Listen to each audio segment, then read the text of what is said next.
आपण शब्द मधलं पहिलं अक्षर कसं ओळखायचं ते शिकलो है ना.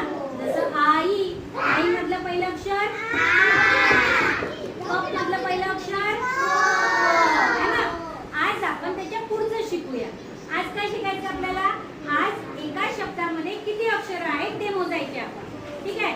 आता मी एक मोजून दाखवते. जसं आ ई, आई मध्ये किती अक्षर आहे.